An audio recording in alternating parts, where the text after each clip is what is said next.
탄수화물이 우리의 필수 영양소죠. 과잉을 섭취하면 문제를 일으키는 게 너무 쉽습니다. 최근에 탄수화물 중독으로 인한 충격적인 근황을 전한 인물도 좀 있거든요. 한번 보시죠. 예. 네.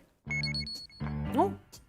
이 노래 알아. 네, 이 노래 기억나세요? 예. 아, 그리스. 그리스 맞아. 네. 그리스. 존 트라볼타. 네, 존 트라볼타가 인기 많았죠. 굉장히 예. 마초였어요. 예. 멋있었죠. 네. 네, 멋있었죠. 굉장히 멋있었어요. 네네. 네. 그럼요. 연기도 너무 잘하고 저는 그 존 트라볼타의 그 턱 맞아 여기. 맞아. 그렇게 매력적이었었어요. 맞아. 근데 이분이 최근에 아주 충격적인 근황을 전했습니다. 이분 얘기예요? 예, 존 예. 트라볼타? 존 트라볼타입니다. 예. 존 트라볼타한테 불의의 사고가 있었더라고요. 무슨 사고요? 어떤 사고로 아들을 잃었대요.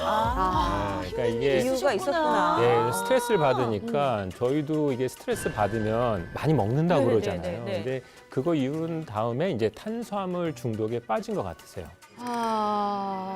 미국에서 치즈버거, 감자튀김 뭐 이런 네, 패스트푸드 네, 회사가 탄수화물을 막 섭취하다 보니까 저런 외모로 크게 바뀌신 것 같아요.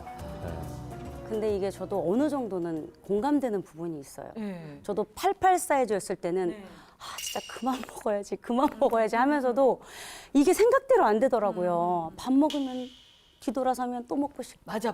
또 먹고 싶고 식욕이 주체가 안 됐어요. 맞아. 바로 이게 탄수화물 중독의 대표적인 사례라고 할 수가 있는데요. 이 혈당이 올라가면 지방세포에서는 렙틴 호르몬이라고 하는 게 분비가 됩니다. 이 렙틴은 뇌에 포만감을 전달하고 식욕을 또 억제해주는 역할을 하는데요. 네. 고당질 식사를 반복하게 되면 렙틴 분비가 또 과도하게 증가하게 되고, 그렇게 되면 우리는 렙틴 신호에 뇌가 점점 둔감해지는 소위 말하는 렙틴 저항성이 발생하게 됩니다. 렙틴 저항성이란 말을 저도 몇 번 들어본 몇 것 번 같아요. 들었죠? 예. 네네. 이게 이제 가짜 식욕을 유발하는 거라고 네, 들은 맞습니다. 것 같은데. 예. 가짜 식욕을 유발하면 이제 배가 부른데도 또다시 탄수화물, 우리가 이야기하는 디저트 이런 네. 것들을 찾게 되는 소위 말하는 탄수화물 중독을 유발하게 됩니다.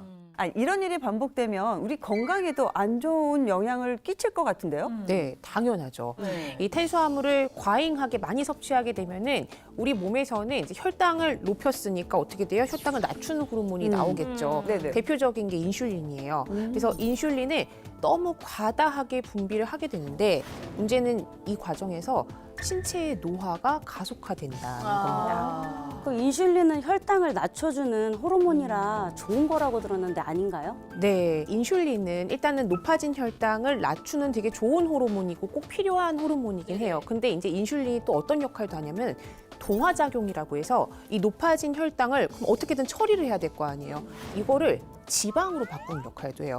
실제로 저한테 오시는 당뇨 환자분들도 제가 인슐린을 계속 올리지는 못하는 게 자꾸 살이 찐다고 하세요. 예. 그래서 일단은 인슐린이 너무 과도하게 분비되면은 지방이 많아지면서 문제가 되는 것도 있고요. 또 우리 몸에서 뭐든지 일을 너무 열심히 하게 되면 뭐가 나와요?